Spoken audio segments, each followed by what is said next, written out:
quería empezar también agradeciendo, por supuesto, a Rosa Tabernero por haber aceptado esta invitación a impartir esta charla. Pero también a María Nogués, que está con nosotros esta tarde, porque fue gracias a ella, es una antigua compañera de hace unos años, y fue gracias a ella como tuve la suerte de conocer a Rosa Tabernero. Entonces, gracias María, porque sin ti esta tarde no estaríamos aquí con esta conferencia que va a empezar dentro de un ratito. Y Gracias a vosotras. nada, encantadas.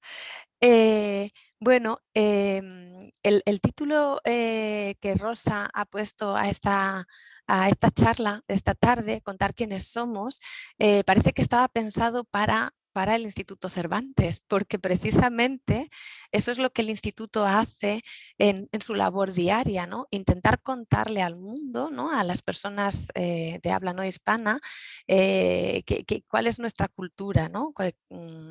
Cuáles son nuestras raíces, ¿no? Quiénes y cómo somos, ¿no? Los hispanohablantes. Y esta tarde es un poco lo que vamos a hacer, pero enfocado especialmente a los más pequeños, ¿no? A la literatura infantil y a los niños, porque es importante eso, contar quiénes somos, no solo a los adultos, sino a los niños también.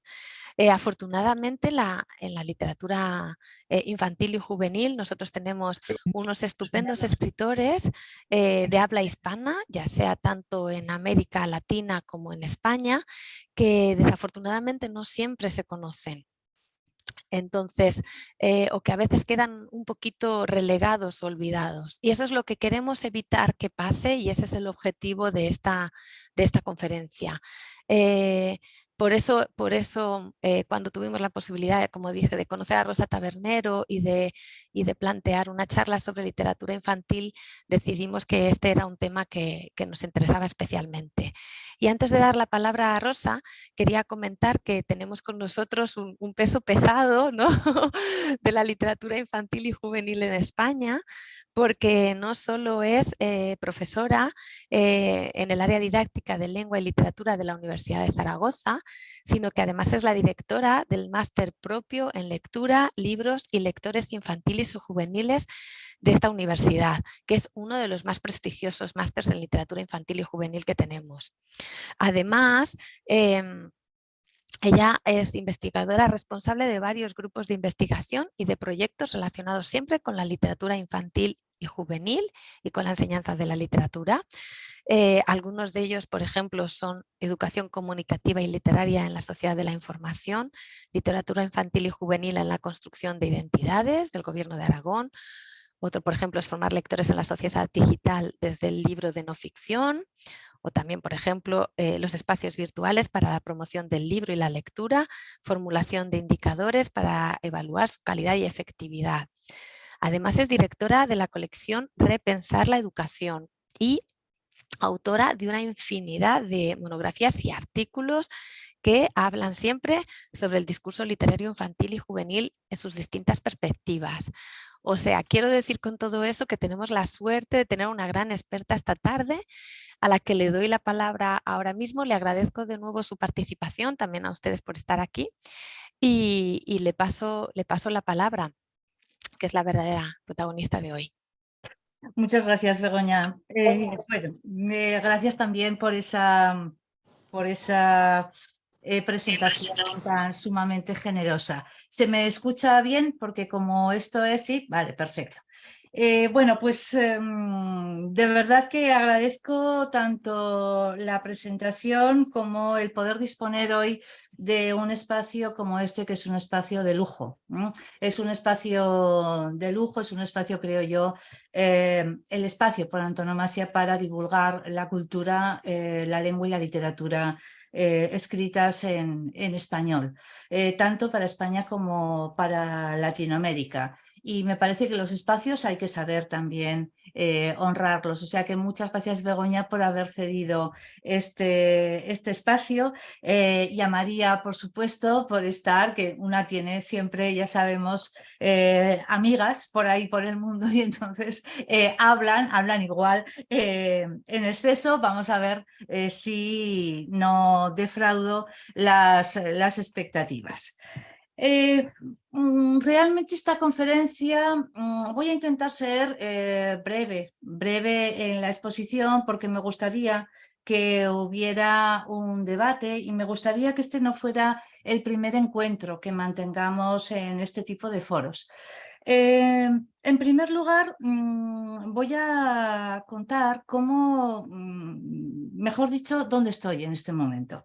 Me refiero a que, bueno, ya son años dedicándome a esto de la literatura infantil, a esto de los libros infantiles. Quizá ya tampoco me apetece hablar de literatura infantil, sino de libros infantiles.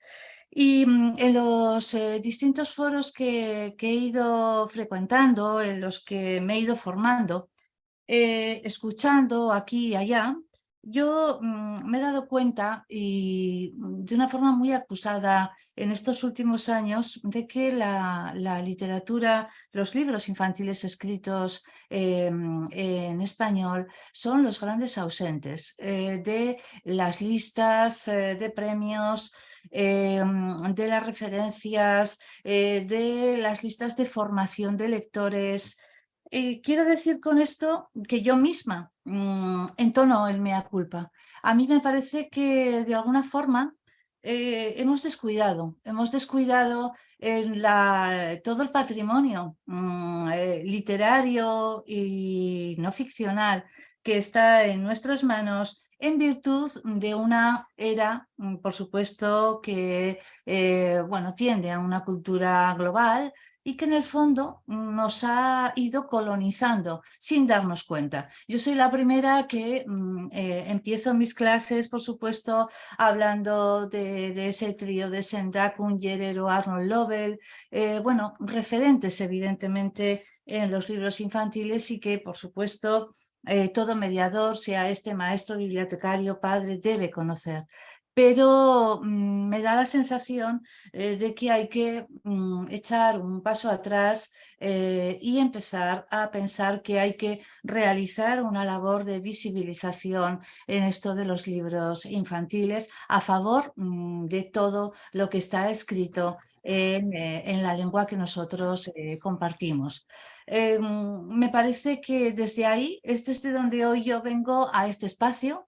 Ya digo que para mí es un espacio de lujo, es el mejor de los espacios y por eso esta conferencia realmente va a tener un sentido doble. Un primero que va a ser única y exclusivamente reivindicativo, reivindicativo y de concienciación.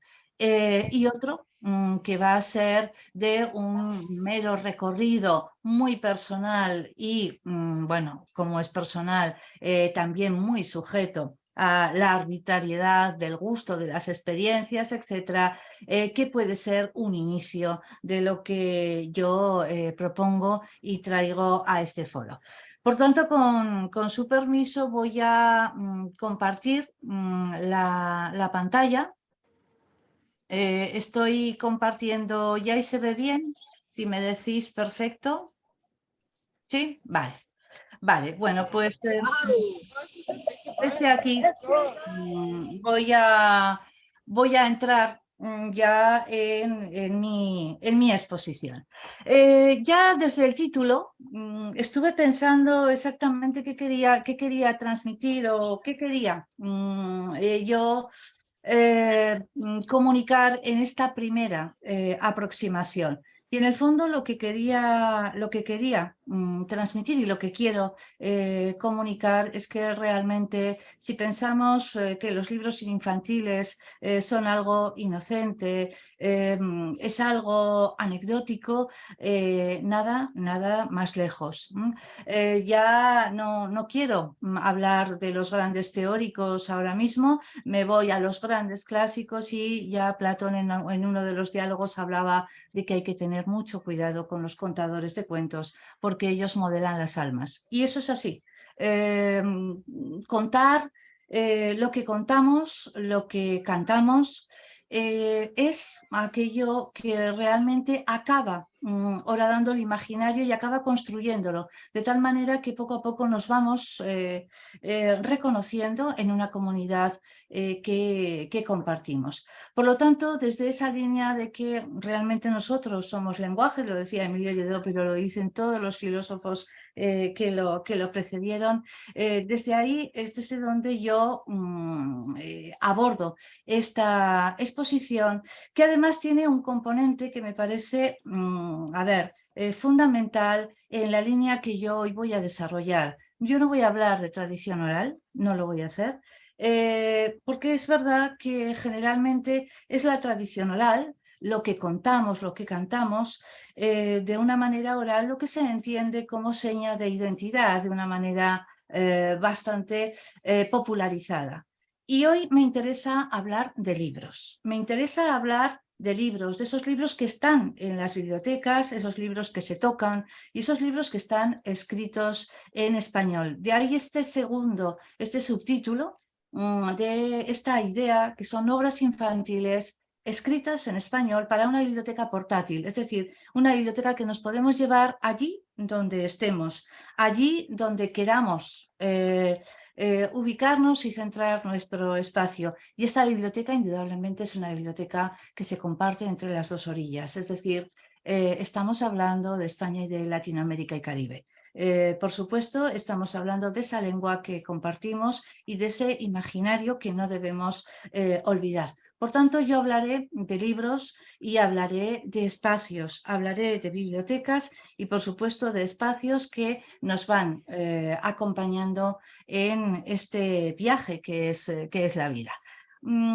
Simplemente hago referencia a una cuestión en esta misma línea que quiero que quede muy clara.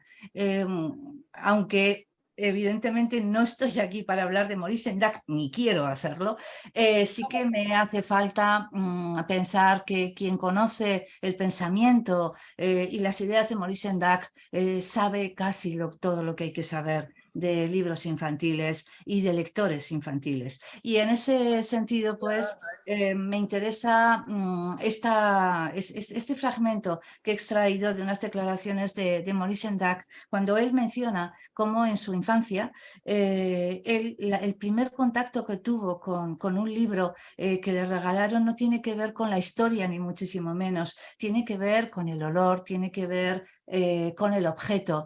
Es decir, tiene que ver con el aspecto material. Para mí la lectura fundamentalmente es un acto que compromete los sentidos, que compromete el cuerpo y que sobre todo parte de un objeto con unas sensaciones matéricas que es difícil soslayar. Por esta razón, pues, hoy voy a hablar de libros. También porque creo que cualquiera de nosotros, como adultos que somos y como mediadores que somos, tenemos que reflexionar sobre quiénes somos y cómo nos acercamos y nos aproximamos a los libros. Y siempre desde ese recuerdo. Ya sabemos que la memoria siempre es, sesgada, recuerda mal siempre, pero lo que hace es pasar todo por el corazón y las experiencias, y en esa idea nuestros primeros recuerdos de los libros tienen que ver con olores, tienen que ver con personas y tienen que ver con imágenes. Por tanto, también hablaré hoy de fundamentalmente libros ilustrados, sean álbumes o no lo sean, que ya la verdad es que me importan muy poco, pero sí que es verdad que la imagen nos acompaña y va creando esos imaginarios que vamos compartiendo y que nos recuerdan que pertenecemos a una comunidad. Y eso, desde luego, lo necesitamos. Y esta es una de las grandes funciones de los libros, de la literatura, de la lectura en particular. Y la otra cuestión que me interesa también remarcar e insistir en este momento, en la que me interesa insistir, es en esta definición de Bárbara Bader, una definición ya, bueno, tradicional y mítica, donde ella mencionaba que es un álbum ilustrado. Posiblemente hoy hablaremos casi en su totalidad de álbumes ilustrados, pero ya digo, no es eso lo que realmente interesa, lo que realmente más me interesa en este momento, sino que lo que quiero que ustedes compartan conmigo es la idea de que un álbum, un libro infantil, es un documento social, cultural e histórico y, por supuesto, una experiencia para los niños. Hablamos, por supuesto, de contextos. Es decir, los autores escriben desde el lugar del que parten. Escriben desde los contextos que comparten, escriben para un lector con el que pretenden también comunicarse en diferentes espacios, pero esto no hay que olvidarlo, escribimos desde un contexto y los autores de literatura infantil, desde luego, también. Por lo tanto, me interesa pensar en el libro hoy, en este contexto, en este espacio de la Biblioteca Cervantes. Me interesa que todos sepamos que estamos hablando de un documento cultural, de un camino, de un puente entre culturas, y que realmente los libros que nosotros leemos a los niños, que compartimos con ellos, están hablando de nosotros mismos. Por lo tanto, desde ahí, simplemente para que ustedes vean por dónde voy a ir, me centro en publicaciones que tienen un recorrido muy corto. Algunas de ellas acaban de aparecer, por ejemplo, me refiero al Berrinche de Moctezuma o la obra Arroz con leche, y que son libros, en este caso la editorial Le Carré, una editorial que tiene sede, por supuesto, en Latinoamérica, en Chile, que tiene sede también aquí en España, en Barcelona, en Venezuela. Bueno, una editorial que podría entenderse como una de las que realmente constituye uno de los grandes caminos de comunicación entre esas dos orillas. Ha optado últimamente, bueno, lo ha hecho siempre, pero ahora yo creo que ha insistido, ha acusado más su necesidad de entrar en una publicación de literatura identitaria. Junto a ella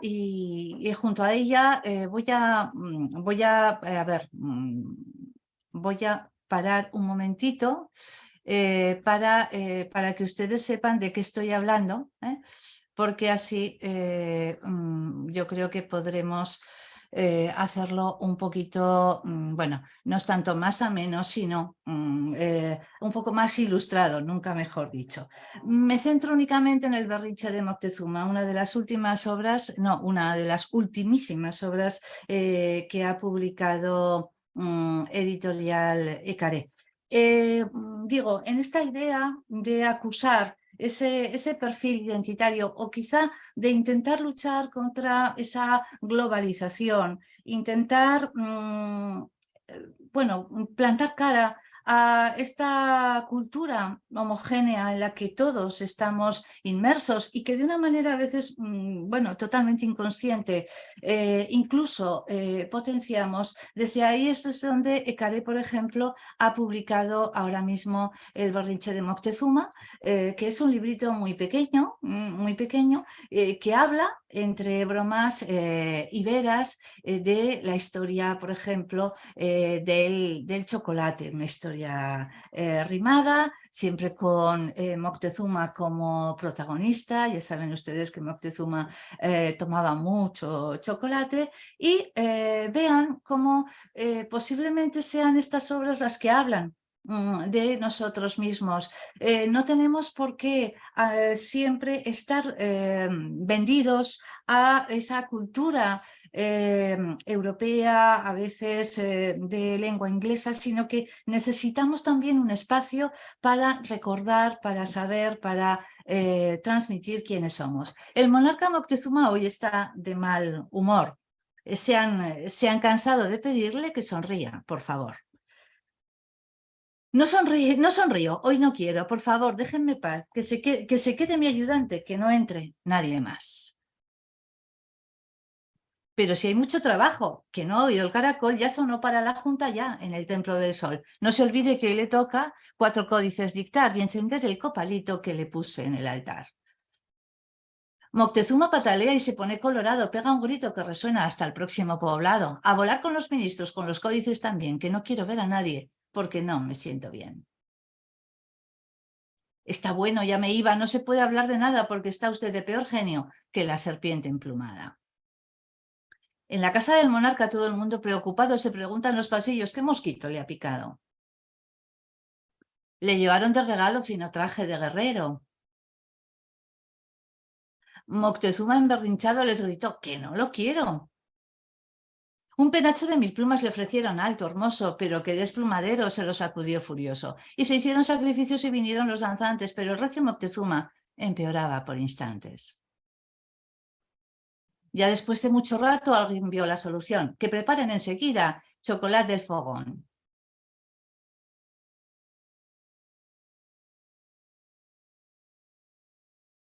Aquí tiene mi señor Gran Moctezuma, chocolate calientito, bien batido y con espuma.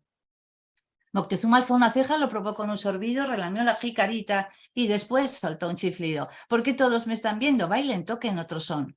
Chocolate para todos porque alegra el corazón. Varios siglos han pasado la conquista, el misionero, pero nuestro chocolate hoy alegra el mundo entero.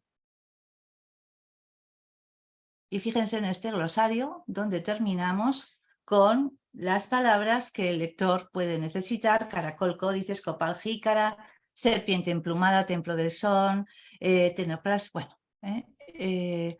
Simplemente este puede ser un ejemplo de lo que ahora se está publicando y que yo creo que deberíamos recuperar, no recuperar, sino que deberían estar en todas las bibliotecas que realmente trabajaran por visibilizar esta cultura, este patrimonio escrito en español. Me remito aquí y les invito a que experimenten con este chumbalacachumba. Yo tenía 10 perritos, el arroz con leche, los cuentos bailables que también acaba de publicar Editorial Ecarel, Mambrú se fue a la guerra, y una atención especial a una joya que es Los 10 perritos de Editorial Mediavaca, que es una recuperación, esta sí, de una historia también, no diré de carácter popular, pero sí que con unas raíces marcadamente populares en algún sentido, que escribió José Mallorquí y que ilustró Rafael de Penagos en el siglo pasado. Bien, desde aquí me voy a simplemente un apunte teórico que también me parece que es necesario recordar. En este público de mediadores yo creo que conviene también reflexionar un poquito sobre cómo leemos los adultos los libros infantiles, porque solamente así podremos saber cómo elegirlos. Aidan Chambers, un autor que a mí realmente me gusta y que me ha abierto muchos caminos en esta aproximación a los libros infantiles.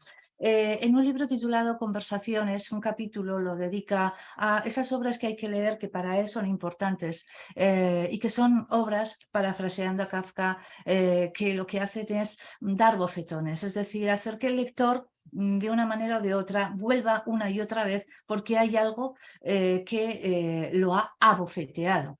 Él decía en ese capítulo, decía que cuando como adultos nos acercamos a un libro, primero tenemos que preguntarnos ¿qué me sucede a mí cuando leo el libro? Es decir, primero tenemos que leer como adultos. Después es necesario también pensar como adultos que somos, cómo leemos desde nuestra experiencia lectora y personal, es decir, qué experiencias están interfiriendo en nuestra aproximación a la lectura. Y por último no, El tercer punto, la tercera pregunta que Chambers propone es una pregunta que a mí cada vez me interesa más. ¿Cómo hizo el autor este libro? Y aquí creo que también necesitamos pensar y parar en la cuenta de la importancia del proceso de creación, de los contextos con los que los autores realmente abordan su proceso creativo. ¿Cómo hizo el autor este libro? Supone saber quién era el autor, supone saber desde dónde escribió, en qué momento lo hizo y en qué espacio.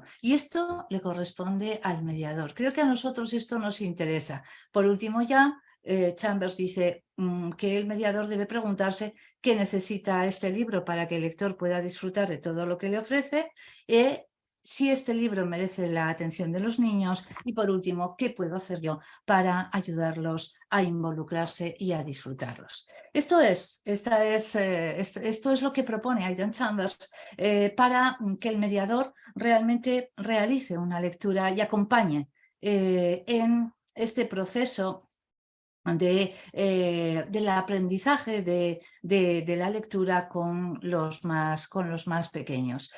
Por lo tanto, hablamos de compartir, hablamos evidentemente de analizar y sobre todo estamos hablando de dotar de entidad a un tipo de creación artística como son los libros infantiles que merece la pena que el mediador reconozca en todas sus instancias. Desde esta propuesta, desde esta reflexión que yo quiero hacer con ustedes como mediadores, voy hacia obras que a mí me han servido para fundamentar esta importancia del lenguaje, importancia de contar, de leer en voz alta, de entrar desde el principio, desde el nacimiento de los niños con la palabra que acuna. Por supuesto, en este ámbito hay que mencionar los estudios, los ensayos que Graciela Montes ha dedicado a los libros infantiles y a lo que supone la lectura en la infancia. Evidentemente tenemos que hablar de una de las grandes ensayistas, estudiosas y reivindicadoras de la importancia de la lectura infantil como es Ana María Machado. Aquí les he propuesto Punto de Fuga o Ciudadanía, Infancias Lectoras y me interesa centrarme por el recorrido que ella le da a la palabra escrita, hablada, cantada, leída en cualquier formato. Yolanda Reyes, una de las grandes autoras, por supuestísimo, pero también estudiosas, ensayistas. Ella ha creado, yo creo que muy bien titulado ese segundo libro que les propongo aquí, además en la Casa Imaginaria, está La poética de la infancia. Pocas personas han recreado la necesidad y la importancia, lo que supone nacer y crecer al son de la palabra, al son de la lectura, al son de la compañía en todos estos procesos. Y ella creo que como nadie ha entendido la importancia de la lengua. Que compartimos en esa forma de acunar que tienen las palabras que vamos emitiendo, las palabras que vamos dedicando a los más pequeños desde los primeros momentos. Yo les animo a que lean estos libros porque realmente yo creo que primero nos reconcilian con una fe enorme en el lenguaje, una fe en los libros, una fe en la lectura y una fe en la literatura como motor de transformación social, de transformación cultural, de transformación también histórica.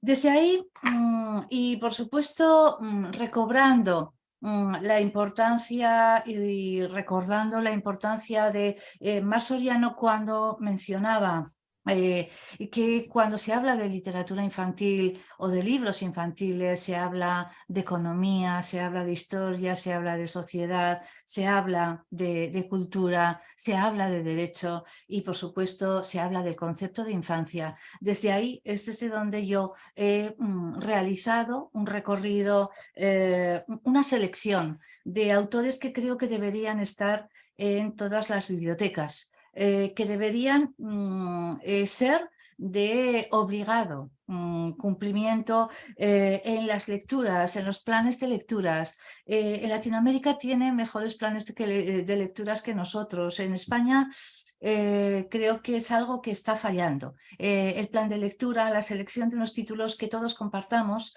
y que necesitemos visibilizar en un momento dado, pero desde el concepto comunitario. Pues desde esa necesidad que creo yo tenemos todos de hablar de lo que somos, de hablar en la lengua en la que nosotros nos entendemos, de hablar en la lengua, en una de las lenguas que escuchamos en nuestro hogar, porque al final es el lugar al que queremos volver una y otra vez, ese paraíso en el que nos sentimos confortables. Desde ahí yo les propongo ahora un viaje, por supuesto, muy somero, porque no quiero extenderme en el tiempo, de 5 autores que son 5, pero que dependen un poco de mi valoración subjetiva, de mis gustos personales, pero de verdad que creo que son 5 lecturas, 5 autores, 5 universos obligados en todos los hogares, en todas las bibliotecas, en todas las escuelas que estén vinculados al idioma que compartimos, al español. Por eso comienzo con una autora que desde las claves culturales que ella comparte desde Argentina, nos ofrece un universo propio, un universo que tiene que ver, por supuesto, con la manera de entrar y salir por la lengua, un imaginario que podemos compartir las más de las veces y sobre todo un sentido del humor que creo que nos lleva al territorio en el que ella escribe y para el que ella escribe. Insisto, Mar Soriano hablaba de que los libros infantiles también lo hace Brunner, es decir, no hay nada inocente, no hay ningún relato inocente, siempre hay una intención y en el fondo Marisol Isenteson es una de las autoras que creo que mejor recoge el sentido del humor de la infancia, pero desde su lugar de origen. Si me permiten, he traído también otra obra. A ver, me gustaría centrarme un poquito en La Bella Griselda, pero creo que igual es demasiado extensa y voy a leer el Globo, que también creo que podría ser. De todas maneras, a ver, me voy aquí. Voy a ver, aquí teníamos ese arroz con leche que he hablado antes, que también les recomiendo, maravilloso, y maravillosas las ilustraciones coloristas de Paulo Ortiz que creo que, bueno, hablan muy bien del lugar en el que nace. Bueno, esta es La Bella Griselda, solamente un momento que me interesa. Fíjense que es una de las obras bueno, clásicas de Marisol y Sol. Fíjense, La Bella Griselda, que dice así: la princesa Griselda era tan hermosa que hacía perder la cabeza a cualquiera. Y no es solo un decir. En los bailes de la corte, con solo verla, las cabezas de los caballeros y príncipes se iban rodando tras ella, suspirando por su amor. Esto, y que es que me topa, esto a Griselda le parecía un momento ahí, muy gracioso. Ya fuera por aburrimiento, por tenerlas a mano, la cuestión es que Griselda empezó a seleccionar cabezas. Barnizaba ella misma las coronadas testas y las clasificaba por regiones o color de pelo para exhibirlas en su salón dorado como trofeos. Y para aumentar su colección se ocupaba cada día de ser más hermosa y perfecta. Baños con agua de manantial helada todas las mañanas, juegos de frutas ácidas traídas de Tasmania, extracción de cualquier pelo plebeyo, 1 hora al día de vocalización en 3 escalas, estiramientos y equilibrio en zapatitos de cristal. Griselda se miraba en el espejo y se ponía contenta. Le gustaba que su hermosura se comentara en todo el reino. Pero lo cierto era que en vez de amarla, todos le temían. La belleza de Griselda era letal, peligrosa. ¡Qué bella! Atraía desastres. ¡Hola, preciosa! Los reinos se iban quedando acéfalos sin sus mejores reyes y príncipes. Por donde pasaba, puertas y ventanas se cerraban con un golpe asustado. Nadie podía resistirse a Griselda, así que empezaron a esconderse de ella. Dejaron de invitarla a los bailes, a las coronaciones y a cualquier lado. Pura envidia, pensaba Griselda. Así las cosas, la princesa comenzó a aburrirse sola en su palacio y rodeada de cabezas. Quería compañía. Sus sirvientes ya ni la miraban por temor a descabezarse, y aunque su perrito era muy lindo, no tenían mucho en común. Entonces Griselda invitó a cenar al príncipe más cegatón de la comarca. Esta miopía permitió que la cabeza del muchacho quedara en su lugar varias horas, las mismas que el galán tardó en percibir la belleza impar de la princesa, con los resultados de costumbre. El romance principesco había sido breve, pero dejó su huella en Griselda. A los 9 meses la princesa tuvo una hijita muy parecida a ella. ¡Qué hermosa!, exclamó, y ese fue el día en que Griselda perdió la cabeza. A la princesita la situación no le pareció muy divertida. ¿No se puede arreglar?, parecía preguntar la pequeña, pero nadie sabía cómo. Y tampoco tenían muchas ganas. Afortunadamente la princesita pronto se entretuvo con otras cosas. Todos querían conocerla y jugar con ella. La niña tenía el don de la simpatía y el palacio se llenó de risas. Con el tiempo aprendió a dibujar, contar cuentos, hacer teatro y hasta descifrar mapas. Pero lo que más le gustaba era armar rompecabezas.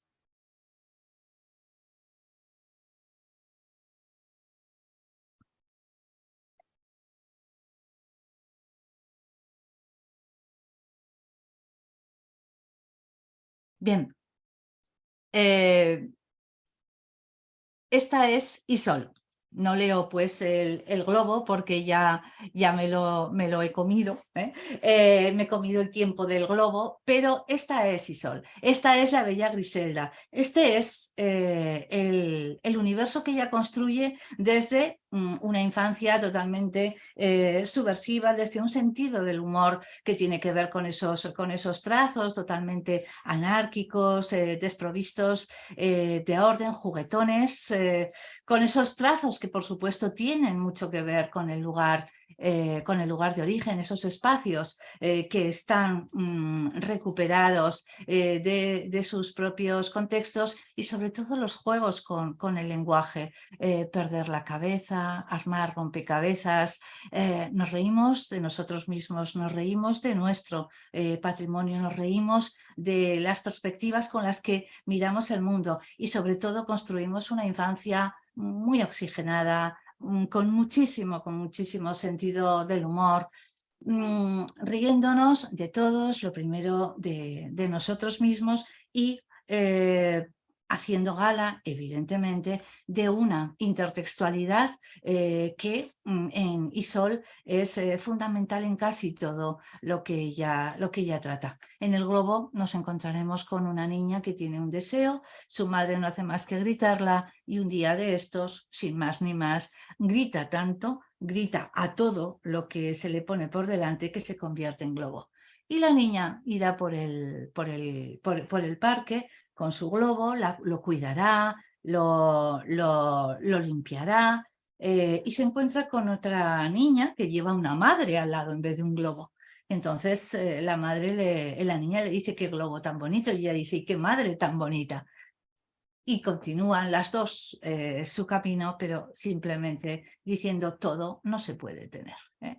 Bueno, pues este es el universo desde Argentina de Isol. No necesitamos traducciones, no necesitamos que nos nos comuniquen desde otras lenguas, desde otras culturas. Necesitamos construir y cuidar nuestra propia comunidad. Y creo que Isol es una de las grandes autores. Desde luego no quiero construir un canon, que no lo es, ni muchísimo menos. Tiene que ver, por supuesto, con, ya digo, mis experiencias y mis gustos.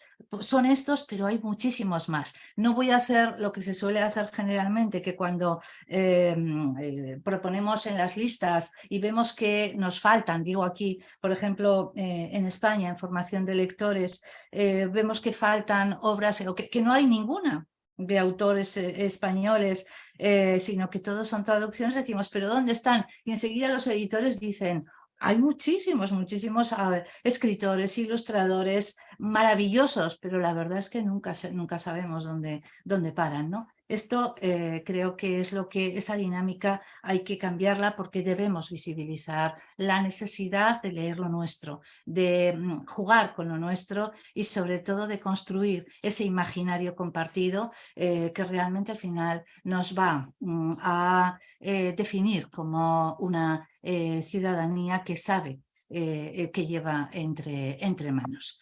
Desde ahí continúo con otra autora, que a mí me parece que puede estar en este recorrido que yo les propongo, que espero que sea el inicio de un recorrido y sobre todo que nos concienciemos todos de que necesitamos hablar y llevar a nuestros hogares, llevar a nuestras bibliotecas las obras de los autores que escriben en la lengua que compartimos, porque la lengua construye el imaginario y construye la colectividad. Elena Odriozola es una ilustradora que ejerce en muchas ocasiones de autora total en estos álbumes y que ha trabajado, ha recuperado en muchísimas ocasiones la tradición, los relatos tradicionales. Ella es de origen vasco, en España, en la parte del norte, y desde ese contexto en el que la tierra manda, la lluvia aparece y el color siempre es pardo, desde ahí es desde donde ella ha creado bueno, pues, un universo que tiene que ver con su infancia, con quién es, y que tiene que ver también con las obras que fueron importantes en el momento en que ella aprendía a dar esos primeros pasos. Atención, por supuesto, aquí aparece Eguberriá, que es una obra de relatos de la tradición vasca, ilustrados maravillosamente desde, ya digo, desde estos conceptos de infancia, de niñez, desde esta niñez con unos vestidos muy sencillos, muy voluminosos y muy apegada a la tierra en la que ella ha nacido. Desde ahí me interesa, por supuesto, he traído porque no puedo no hablar de Elena Odriozola sin la recreación que ella realizó del discurso de Ana María Matute, otra de las grandes olvidadas también en las lecturas de Ana María Matute en su ingreso en la Real Academia, en El Bosque, donde Elena juega con lo material y construye una y mil historias a través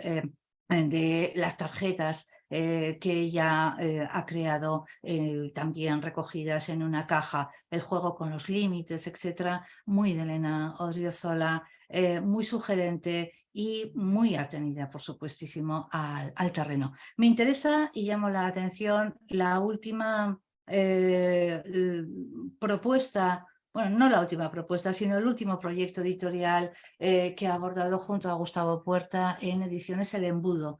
La recuperación que están haciendo desde la ilustración de obras, de canciones populares, de canciones que todos hemos cantado en algún momento, como El Huevito, como yo tengo un moco, que es una especie de cine de mano delicioso, maravilloso, que también les animo a que jueguen con él y sobre todo recuerden quiénes somos nosotros y quiénes queremos que sepan los demás que somos, que es algo también muy, muy importante.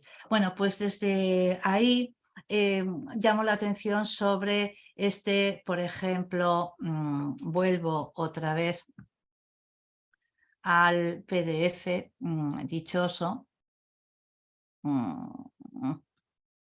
A ver, me voy que si no abajo. Y a ver. Y me voy al manisero, si es que lo encuentro en algún sitio. A ver, este es arroz con leche, el globito, Eusebio. Es que el manisero es una maravilla, pero no sé dónde lo tengo. Bueno, me daría igual ir a... Sí, ahí. Vale. Me daría igual ir a Moctezuma y Sol. A ver qué estoy haciendo. A ver. Bueno, a cualquiera de los libros que está publicando ahora mismo Elena Driozola en editorial El Embudo. Desde estos me voy a ir aquí al manisero, porque el manisero este sí que no lo voy a perdonar. Aquí lo tenemos. Fíjense. ¿Se ve? Se ve bien, ¿verdad? Si le suena, aquí tenemos este manisero.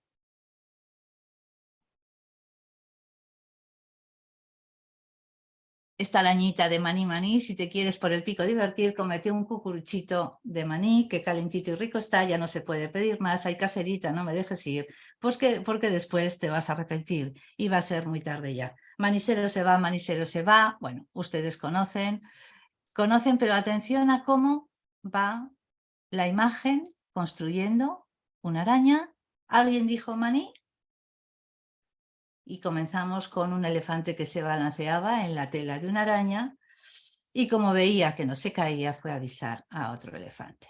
Y así, como ustedes bien saben, acabaremos con sabor. Un libro de verdad delicioso. Delicioso y que creo que merece la pena. Merece la pena leer, merece la pena, bueno, disfrutar y sobre todo recuperar esos sones, esas canciones, esas palabras, ya digo, de las que todos somos conscientes. Otra autora, y aquí sí que tengo que declarar mi debilidad. Me parece que María José Ferrada yo la pondría, bueno, de hecho espero que ya suba a los cielos, pero los cielos literarios este año, pero creo que es una de las autoras que mejor ha sabido transmitir el poder de la palabra, el poder de nuestra palabra y la necesidad de un compromiso poético y social con la infancia. Ella es una gran seguidora de Gabriela Mistral y esa necesidad de reivindicar la identidad de la infancia y el cuidado que hay que tener con ella me parece que está en cada una de sus obras. Llamo la atención sobre este universo propio que generalmente se diluye en la prosa poética, en el verso libre, pero en algo que a mí me parece fundamental y es los espacios de silencio. María José Ferrada quizá no habla tanto, es el silencio es la cadencia del silencio para abofetear, que decía Kafka al lector, y saber exactamente removerlo hasta las entrañas. De estas obras, de este idioma secreto que le enseñó su abuela, de esta obra que me parece también de de obligada presencia en todos los hogares, bibliotecas, escuelas, desde estas notas al margen con la que ella rinde homenajes a esas noticias con las que pasan desapercibidas vidas que realmente tuvieron algo que decir. Fíjense en esta obra Otro país, que me parece también una maravilla. Existe un país en el que viven los niños migrantes, un país que se habita desde distintos lugares de la tierra. No sabes cómo, pero un día llegas, te llevan. Los fósforos son las semillas alargadas del fuego que viven en el interior de su caja. Las personas los sacan, los encienden y ellos brotan. Su luz dura solo un par de segundos, lo suficiente para iluminar la primavera minúscula de la cena. Este lenguaje de las cosas, en este caso la edición que yo les he traído, está ilustrada espléndidamente y magistralmente por Pep Carrió. ¿Cómo no? Creo que esta obra sí que merece un respeto enorme en su lectura y es también de obligada memoria. Hay que tener el lenguaje, nos ayuda, el lenguaje escrito, además, nos ayuda a fijar los recuerdos, a fijar. Y las palabras se las puede llevar el viento, pero lo escrito queda. Alejandra por primera vez la verá llegar. Su madre la hace dormir con una canción en la que cuenta que vendrán las flores. Una canción de cuna que dice que vendrán los pájaros y que el sol será un pequeño abrigo. Por primera vez, la primavera. Y dice la autora, y a la memoria de los niños ejecutados, detenidos, desaparecidos durante la dictadura chilena. Alejandra del Carmen Berrios Valencia, ejecutada un mes. Son obras que necesitamos, no se nos vaya a olvidar. Escritos, por supuesto, escritas en la lengua que compartimos. Como no, Mexic. Mexic, esta obra dedicada a los niños de Morella que abandonaron en un momento dado el país para un lapso muy breve de tiempo y que la mayor parte ya ni volvió, ¿no? No recuerdo bien dónde está el país al que iremos, pero queda lejos. Estaremos allí hasta que todo se calme, 3 o 4 meses, como unas vacaciones un poco largas, eso dijo mi mamá. Mi mamá, que cuando se despidió dijo, mi niño. Yo lo recomiendo también. Mexic tiene que estar y tenemos que convertirlo o convertirla en una lectura de cabecera, las cadencias, los silencios, todo esto muy bien acompañado, en este caso recreado por las ilustraciones de Ana Peñas. Yo creo que merece la pena. Es otra de las grandes autoras que, ya digo, deben estar en este recorrido, que es un recorrido sentimental, pero sobre todo es un recorrido de lengua. Voy terminando ya. Ibardacol, Colombia, claro.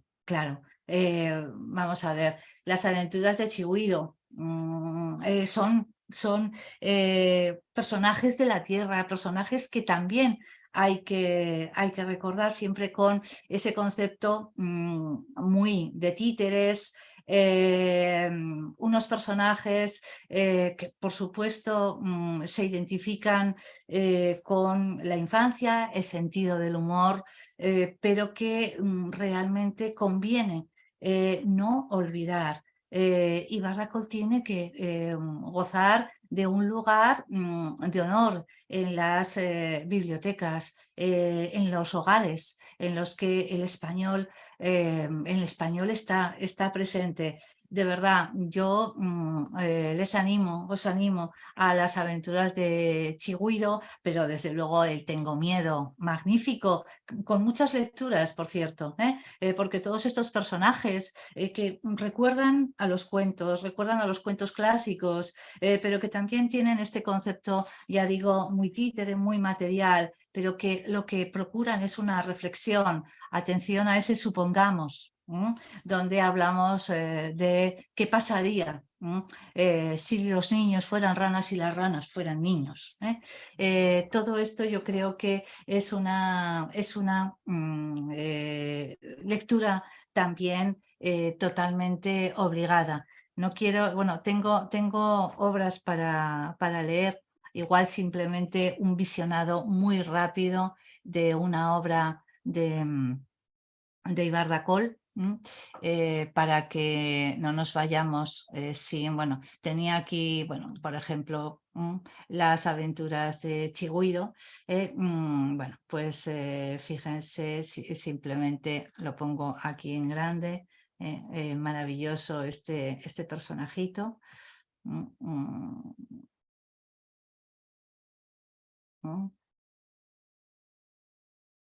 En algunas regiones es importante también que estas obras estén luego acompañadas de esas notas como hemos visto en el glosario del Berrinche de Moctezuma, de esas notas que nos ubican, por si acaso, en quiénes son estos personajes, de dónde proceden, cuáles son sus costumbres y, por supuesto, también, insisto, cuestión de memoria. De la misma manera, me voy aquí y tenía aquí, no tengo miedo, simplemente visionado totalmente rápido.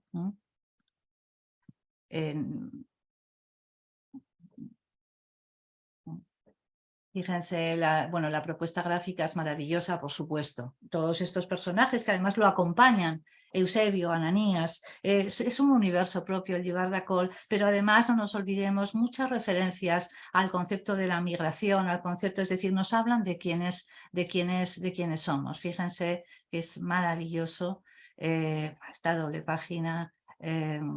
Es imponente desde la perspectiva lúdica, desde las sensaciones que transmite, bueno, de todos esos guiños a esas comunidades intertextuales, pero también a la tierra.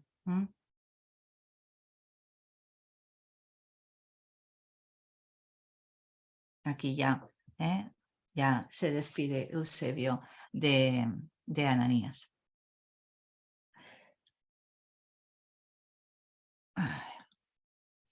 Vamos terminando ya, terminamos más bien con otra de mis debilidades, pero que también pienso que es de justicia. Javier Sáenz Castán, autor español, que ha construido un universo con ese pequeño rey, esos parques.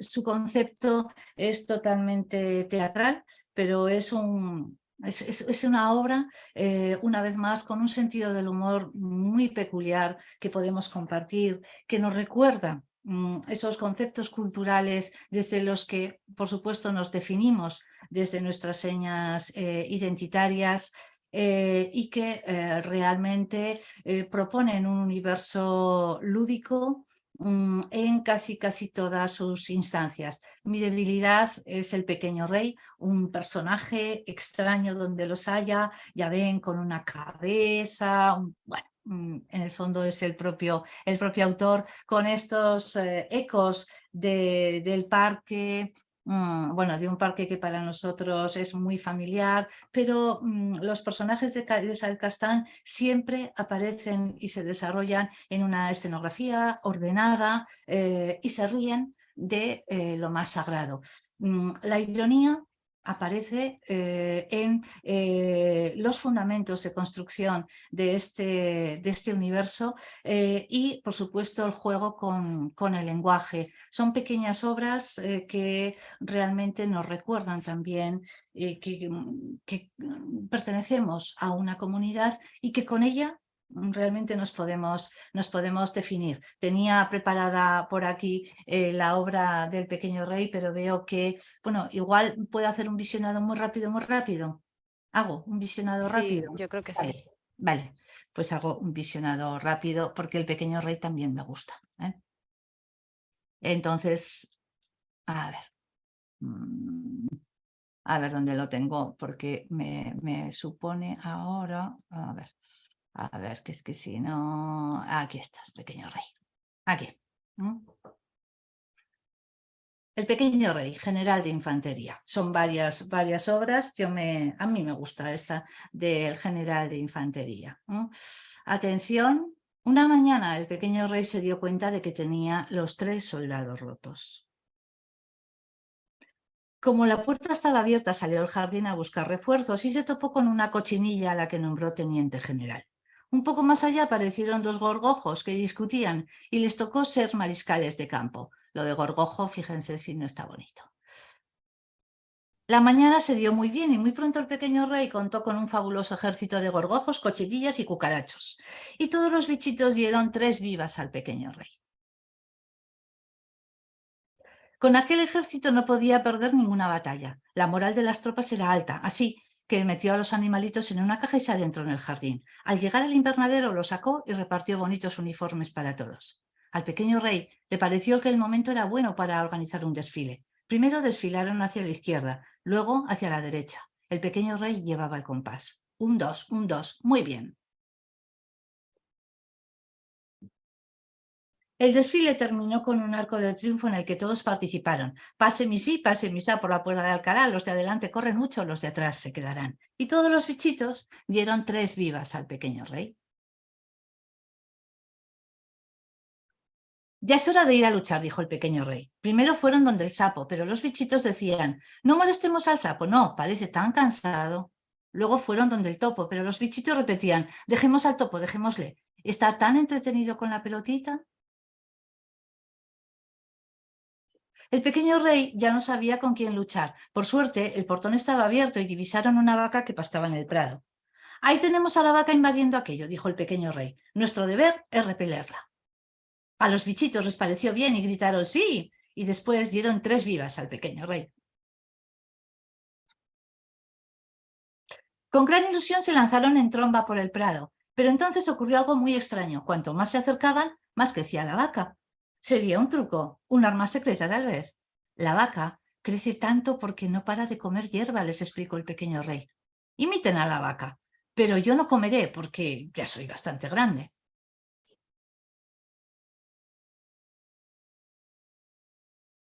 Los bichitos comieron hasta que se hartaron. Luego, entusiasmados por su gran tamaño, se lanzaron al ataque tras su valiente rey. Tan entusiasmados corrían que no se dieron cuenta de que la vaca volvía a crecer. Todo habría ido bien si la vaca hubiera seguido rumiando, pero entonces dijo "mu" y la moral de los nuestros se vino abajo. Como pudieron, corrieron a refugiarse a un cerro vecino. Aquella posición resultó ser una boñiga seca perteneciente al enemigo. El Pequeño Rey, recuperando su valor, la conquistó en una rápida acción.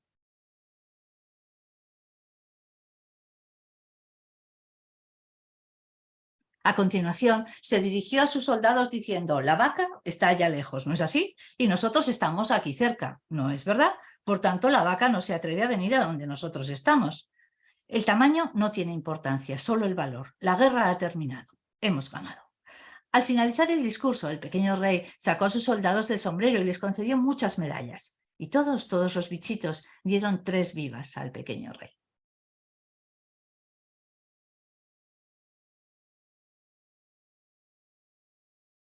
Volvieron a casa cantando himnos de infantería mientras salía la luna. Y como lo hacían tan bien, al Pequeño Rey se le ocurrió una idea al día siguiente. Al día siguiente disolvería los ejércitos y fundaría una estupenda banda de música de la que sería el director. podríamos comentarla, pero fíjense en que esto es ironía, la cantidad de conceptos y claves con las que leer esta obra. Yo creo que realmente, bueno, pues está al alcance, bueno, podríamos, ya digo, no dejar de, de pensar en qué es lo que estamos haciendo. El universo de Saez Castan es un universo irónico, es un universo en el que nos reconocemos. Reconocemos muchos personajes que forman parte de nuestra historia, de nuestra tradición, y una vez más ese concepto de memoria, de explicar quiénes somos. Los Tres Erizos, por supuesto, les invito a que lo lean de la misma manera que El Animalario o La Merienda del Señor Verde, o esta obra que ha sido menos conocida, pero que es uno de sus comienzos, el Pico Pelos Plumas, bueno, etc.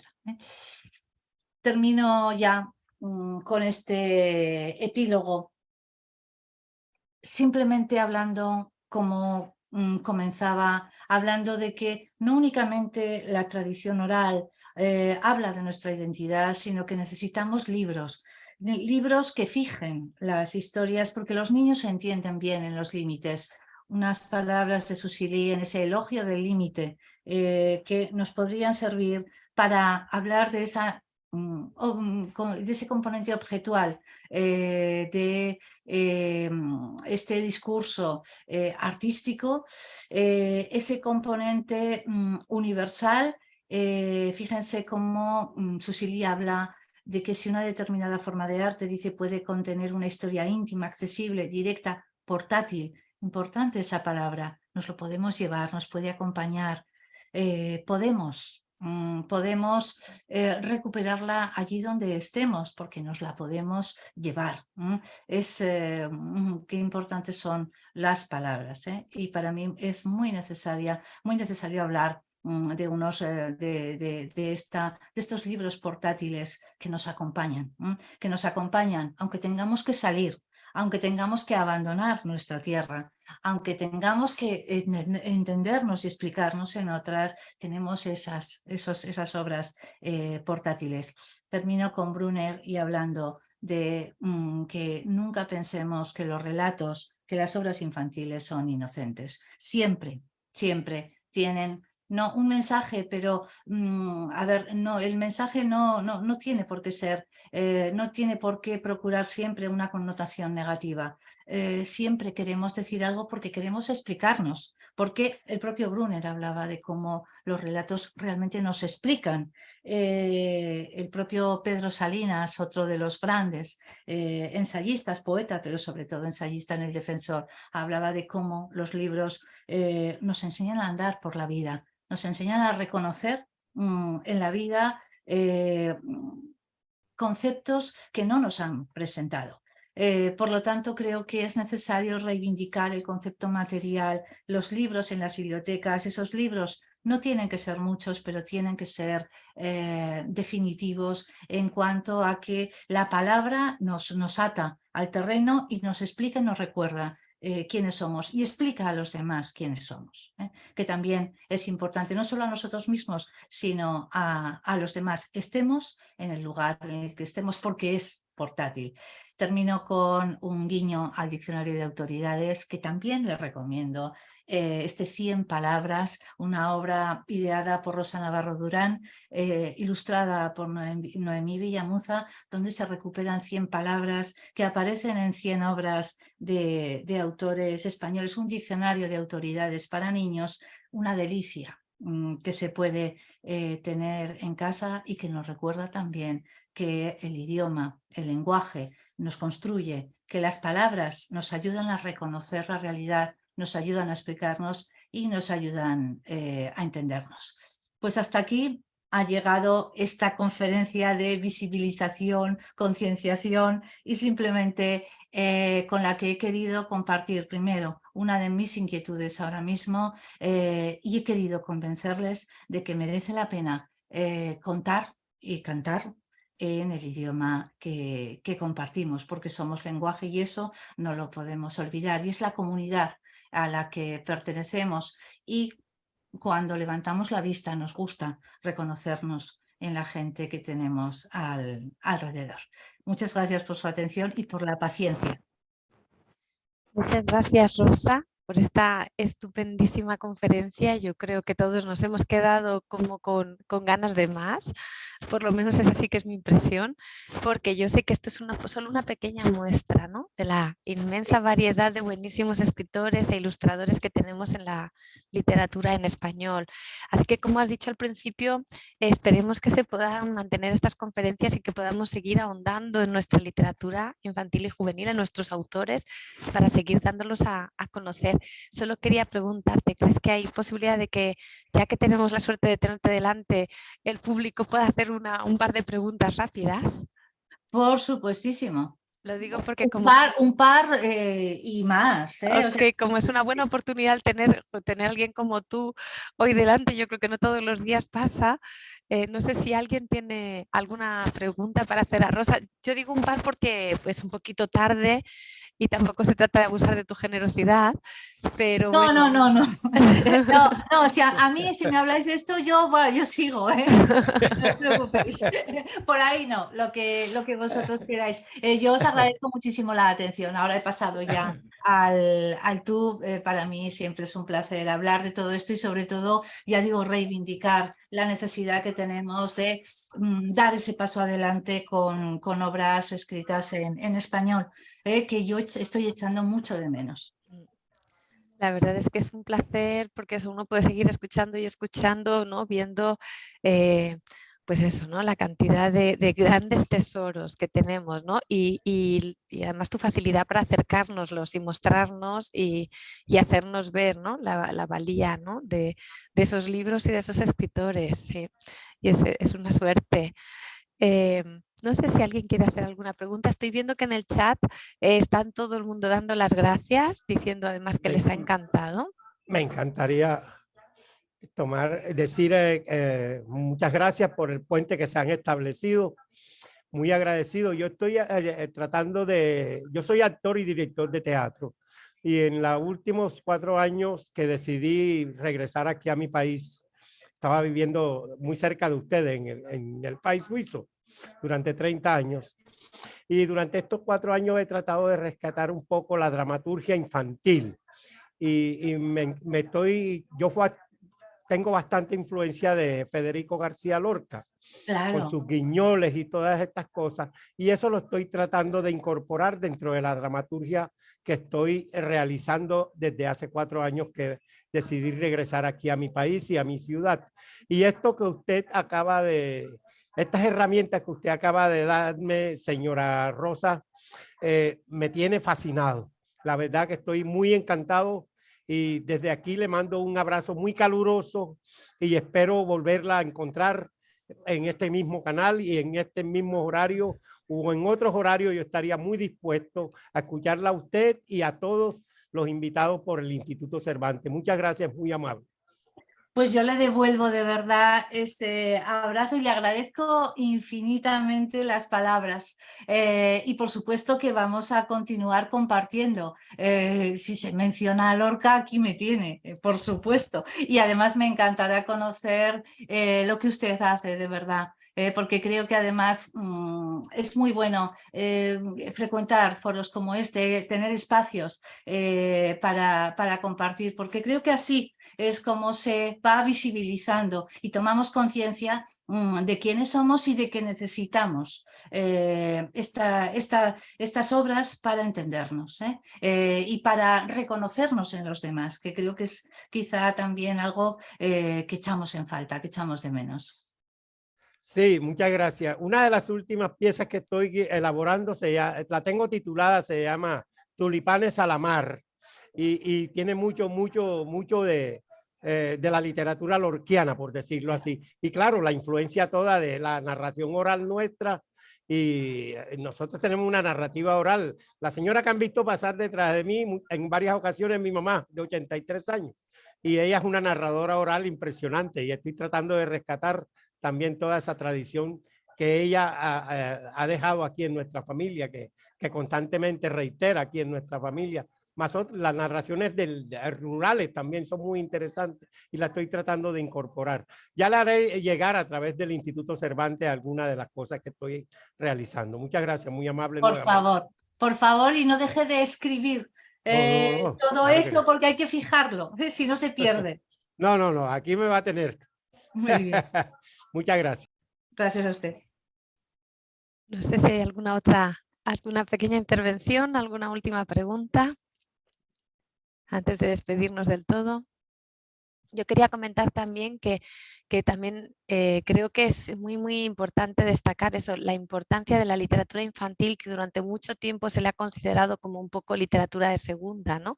Y yo creo que hemos visto en esta conferencia, ¿no? Como hay grandísimos ilustradores y escritores que tienen una altísima calidad y que no hay que menospreciar en absoluto esta literatura, que ocupa un lugar importantísimo en nuestra referencia cultural y en nuestra identidad cultural, y que yo creo que por eso también es importante la labor que haces, Rosa, y que hacéis en la universidad, en el máster, para poder darle el lugar que merecen todos esta literatura, ¿no? Estos autores y estos escritores, ¿no? Y el reconocimiento que merecen. Sí, Begoña, yo creo que sí que hay que también cambiar en esa línea, cambiar un poquito a veces el chip que tenemos todos dentro. No es una literatura de segunda, no hay que tener ningún miedo a hablar de literatura infantil, porque lo es. O sea, yo reivindico el adjetivo, es una literatura infantil. Es para niños, es para jóvenes, la juvenil, y eso no significa que sea una literatura de segunda, que sea menos o que sea más. Evidentemente es una literatura para niños, ¿eh? O sea, que eso y no es de segunda, yo más bien diría que es de muy de primera. Sí. Muy bien, pues Yo sí que muchísimas tengo, gracias. si puedo, una pregunta Sí, o... María, sí. Bueno, pues por supuesto felicitar a Rosa por bueno, lo maravilloso de su discurso, tan inteligente, tan atractivo, yo creo que tan necesario también, ¿no? Y también pues al Instituto Cervantes y a la biblioteca en concreto, con Begoña al mando. Y Gracias. también pues dar la enhorabuena, ¿no? Porque está abierta pues a discursos como el de la profesora Rosa Tabernero, tan necesarios hoy, porque yo en alguna conversación con Rosa le he dicho ya no en literatura infantil, sino en la lectura, hoy por hoy, ¿no? Yo en este sentido quería lanzar dos preguntas breves.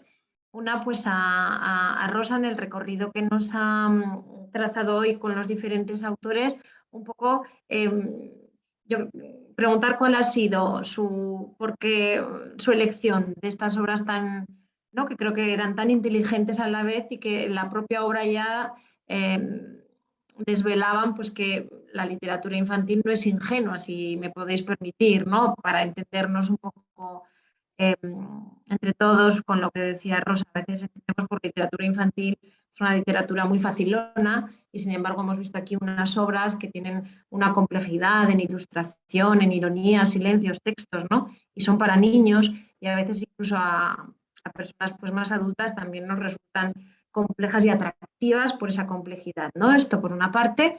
Y en segundo lugar, Begoña, tú que estás en un sitio como Múnich, con una biblioteca tan importante, ¿no? Para los que estudiamos ahora literatura infantil y juvenil, ¿no? Que yo creo que es puntera.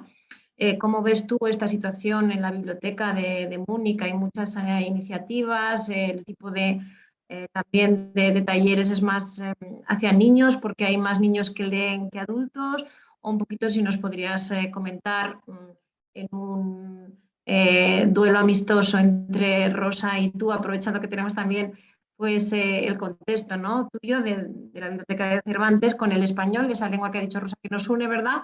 Y que el Instituto de Cervantes está por todo el mundo, ¿no? Me resulta también interesante y simplemente pues agradeceros a las dos todo muchísimo, pues son momentos que te reconcilian con la vida. Así que nos vaya uniendo la amistad, el compañerismo hacia algo que creo que defendemos todos y en lo que creemos, ¿no? Así que un abrazo a las dos. Rosa, ¿empiezas tú? Enhorabuena. Sí, a ver, pues, ¿cuáles han sido los criterios, ¿no? de selección, María? A ver, simplemente me ha sido muy complicado porque realmente hay muchos, ¿eh? Podía haber utilizado un criterio más histórico, podía haber utilizado un criterio geográfico, y lo que he hecho es intentar seleccionar aquellos autores, aquellos universos, o sea, aquellos autores que realmente obedecen a un universo propio, que no siempre es así, sino que plasman en su obra, en la totalidad de su obra, una manera de construir un espacio al que invitan al lector. Por otra parte, me interesaba que geográficamente entendiéramos que estuvieran representados diferentes países de habla hispana. Y por otra parte, me interesaba el concepto gráfico, porque entiendo también que el concepto gráfico nos ayuda a tender puentes. Entiendo que el álbum o libro ilustrado, en su caso, es una manera desde la infancia de tender puentes culturales, de tender puentes de comunicación, desde las primeras edades, con mensajes muy complejos. Y por supuesto, no voy a omitirlo, me ha movido el gusto personal, y bueno, yo soy muy tendente a idolatrar. Entonces tengo mis autores tótem, y son autores, sobre todo los de lectura en claves culturales, como los 5 que yo he propuesto, que me parece que, vamos, que es que tienen que ser obligados por una parte, y por otra parte representan muy bien la idea que yo hoy quería transmitir para empezar. Hay muchos más, hay otras historias, otros espacios, pero realmente yo creo que estos han sido los criterios con los que he seleccionado. También hay que decir que son autores que reflejan muy bien el lugar desde el que escriben, que eso me interesa en esta manera de establecer puentes entre culturas. Me parece muy importante. Begoña, te cedo la palabra. Gracias. Sobre la recepción un poco de la literatura aquí en la Biblioteca Infantil y Juvenil, la verdad es que es muy buena. Yo llevo 3 años aquí, pero bueno, por en fin, charlas, conversaciones que he tenido con los bibliotecarios y bibliotecarias que pasaron por aquí antes, ¿no? Y por el trabajo que yo veo que he heredado de ellos, ¿no? La sección infantil es una de las que más ha crecido últimamente en esta biblioteca, también porque el interés por el español entre niños está creciendo. En Múnich en concreto, y creo que en toda Alemania, hay muchísimos matrimonios mixtos de personas de habla hispana con alemanes, ya sean tanto españoles como muchísima gente de América, de distintos países de América. Y claro, existe ese interés por hacer que los niños no pierdan, por un lado, el idioma, ¿no? Y que aunque estén en Alemania, pues muchísimas familias quieren que los niños sean bilingües. Y también está la parte de la que hemos hablado hoy, ¿no? También está el acceder a una identidad, a conocer una cultura, saber unas tradiciones, acceder un poco a todo un patrimonio cultural también a través de la literatura. Entonces, o sea, muchas familias valoran el que los niños lean no solo en español, sino que se lean autores españoles, hispanoamericanos, porque gracias a ellos viajan, ¿no? a esos países de donde muchos de ellos proceden. Entonces sí que tiene muchísima aceptación. Y bueno, pues se hacen talleres para niños que durante la pandemia pues tuvieron que paralizarse un poquito, pero que poco a poco se irán retomando.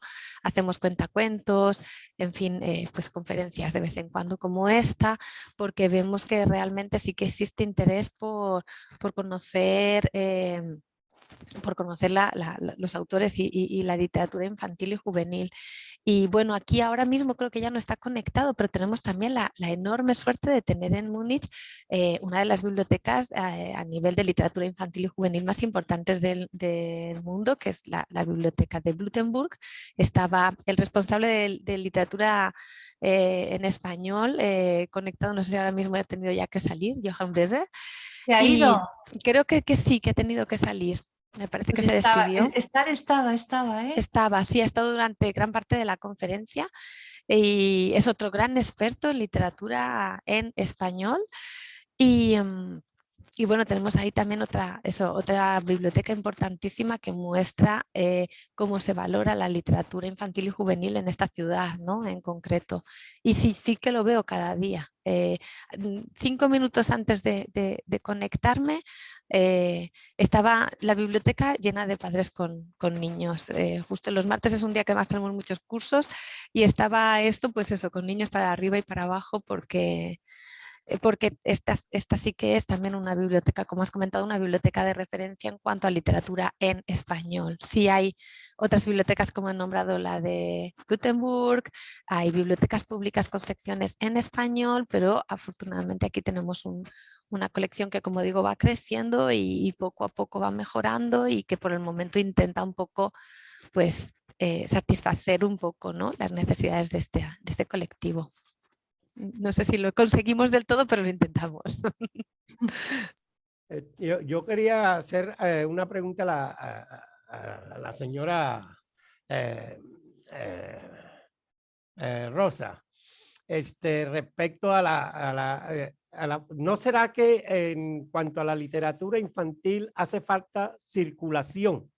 Porque ese es un fenómeno que se puede encontrar, sobre todo en los países europeos que no son de habla hispana o donde los hispanoparlantes somos un grupo reducido, por decirlo así. Hace falta mayor circulación. Por ejemplo, durante mi estancia en Suiza, en la ciudad de Zúrich, el Ateneo Español se encargaba de hacer circular la literatura de habla hispana y la literatura de autores españoles. Y eso me parecía muy importante. Y no solo eso, sino también que adaptaban piezas literarias para el teatro y las presentaban en diferentes teatros de la ciudad de Zúrich. Hablo más sobre la ciudad de Zúrich porque ahí fue donde permanecí el mayor tiempo durante el largo tiempo que estuve viviendo en Europa, o en la ETH o en la Universidad de Zúrich y otras universidades así parecidas. Entonces, también sería, la pregunta va apuntando a eso, ¿no? No hace falta la circulación de la literatura infantil. Sin duda. Yo creo que sí que es necesario. A ver, me parece a mí que ha habido un proceso, ya lo he indicado al principio, de colonización.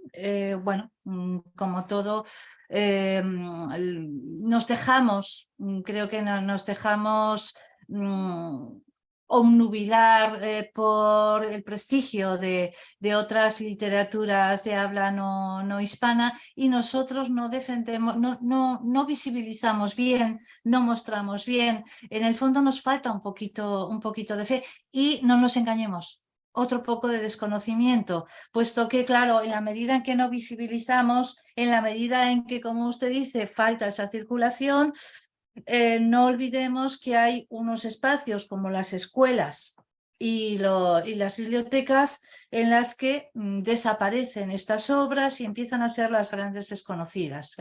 Esto lo hemos hecho con muchas obras, muchos autores que creo que es necesario recuperar. Porque, ya digo, al final esa falta de circulación acaba incidiendo y se acaba acusando en los espacios en los que se asientan los cimientos, como son la escuela y la biblioteca.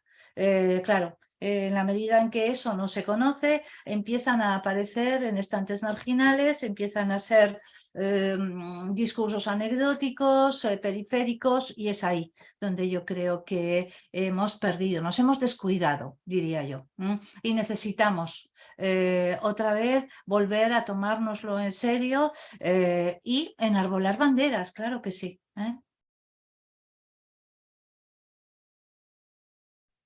Bueno, pues ahora son las 7:30. Yo creo que sí que poco a poco vamos a ir terminando, no sin agradecer de nuevo, primero por supuestísimo a Rosa Tabernero por su, bueno, pues por la oferta, por haber hecho la conferencia y por habernos ofrecido este rato tan enriquecedor y tan del que todos hemos aprendido tanto, tan didáctico, tan entretenido también.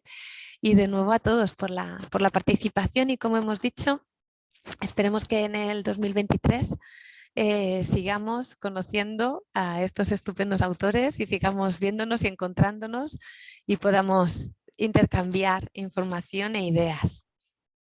Muchas gracias, Begoña. Yo también así lo espero. Un beso. Hasta pronto. Bueno, hasta pronto. Muchas gracias a todos. Gracias. Muchas gracias.